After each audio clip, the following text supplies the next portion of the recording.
Hi, I'm Erin Cuthbert and I've teamed up with McDonald's to put together some fun football activities to help keep you and the kids active.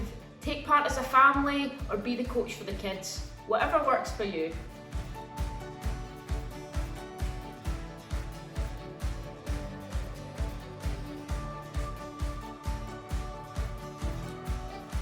The first thing we need to do before we get into the session is warm up. We need to warm up the muscles, and it's good for the body and the mind as well. And why don't you get the family to join in too?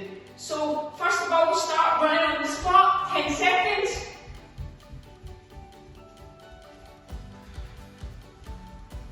And high knees, second one. Oh, I'm feeling the burn. Keep going. That's it, then we'll do toe taps, inside, outside. Inside, outside, inside, outside. Squat, in, out, in, out, in, out, and jumping jacks. That's it, keep going. I can feel my heart rate rising now. And shake it all out. That's it, just shake all the muscles out. That should be us nice and warm now. I remember my earliest football memory when I was on the sofa. I used to use them as nets and I used to try and score with a pair of socks from Mum's laundry.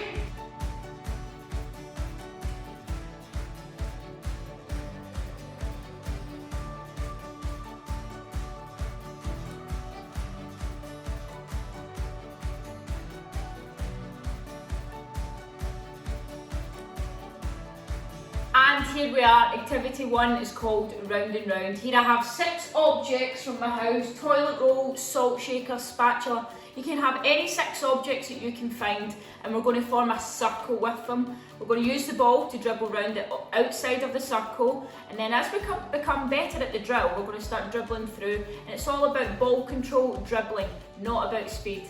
As you can see, I've made a nice small circle to try and challenge my ability. You can make it as big or small as you like, and then you can get tighter and tighter depending on how comfortable you are. So to start with, we're going to dribble the whole way round, just avoiding all the objects. We're going to dribble really tight to the circle, really tight. That's it. Using both feet, because it's important that we use both parts of our foot, inside and outside, because we might need them in a game. And now next, we're going to dribble through and we're going to zigzag through the objects, trying not to hit any of them because we don't want to hit them. Oh, -1, -2 points for me. That's it, using the sole and the outside of your foot.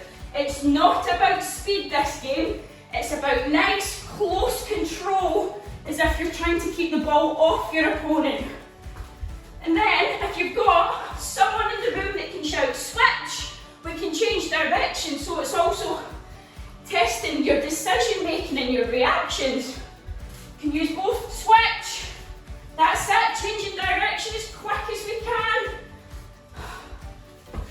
And there we have it, I'm tired. Let's move on to the next one.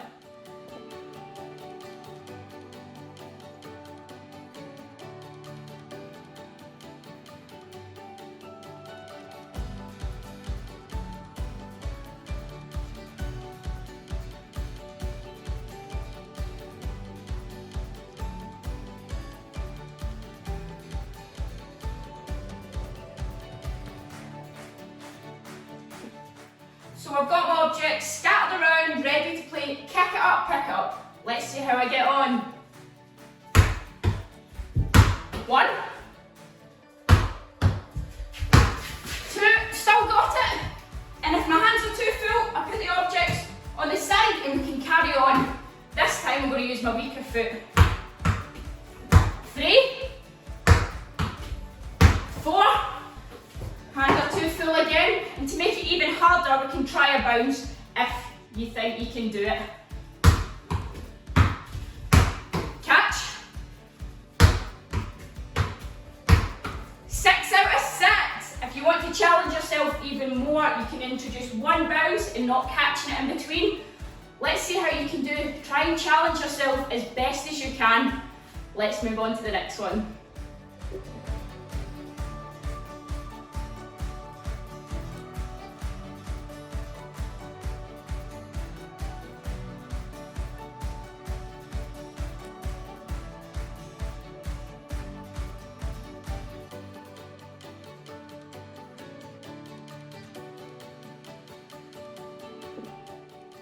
So that's my goals all set up, ready for activity 3. Go! Now, all I need to do is take my 10 steps to see where the ball is going to go. 1, 2, 3, 4, 5, 6, 7, 8, 9, 10. And ready to go. Place the ball down, it's a big game. I'm going to start off with my right foot and then see how I get on. Yes! Take it back again. I've marked the spot so I know where I'm hitting it. This time, I'm going to try with my left foot and see how I get on. Yes! And it's okay if you make a mistake, you can just put the ball back down and you can go again. This time, I'm going to try with a different part of my foot. I'm actually going to try with the sole. Successful again. Now, if you're finding it too easy, all we're going to do is actually make the goals even smaller, and that is a challenge, and then we'll see how we can do.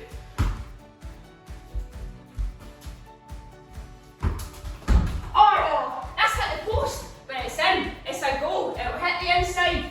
It's so important to practice your skills, because when you come to a game, you have to have training behind you and you have to be able to know what you're doing. If you keep practicing and practicing, then in a game, it will become automatic and it will feel easy.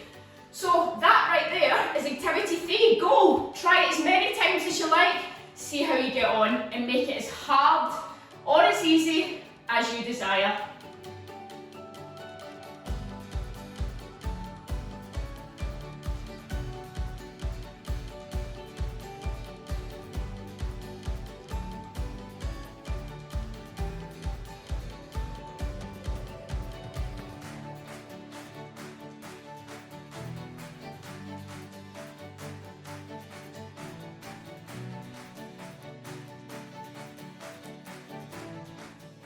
That was a hard session. So just as important as it is to warm up, we need to warm down, especially as our muscles might get a little bit stiff after the session. So the first exercise we're going to try and do is a quad stretch.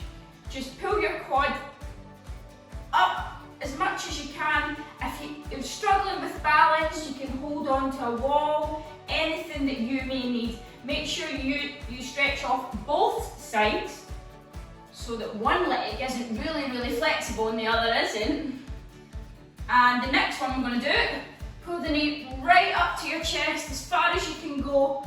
Again, if you want to hold something for a little bit of balance, that's fine. If you want to make it a little bit more difficult, just bring the standing leg up and you can stretch your calf at the same time. Switch. Oh, I'm struggling for the balance. Last but not least, the butterfly stretch. That's it. Just sink down into the stretch, and now we're cooling down so we can relax a little bit. And if again we need to hold something, we do it. We want good quality. It's not about whether we can hold it or not. Tough session, I'm sweating here. So I hope you had a good session. It's important we make everything fun and enjoyable. No matter where you are or what you have available to you, make sure you have a big smile on your face, because that's why we do it. I hope you've enjoyed today's session. Goodbye.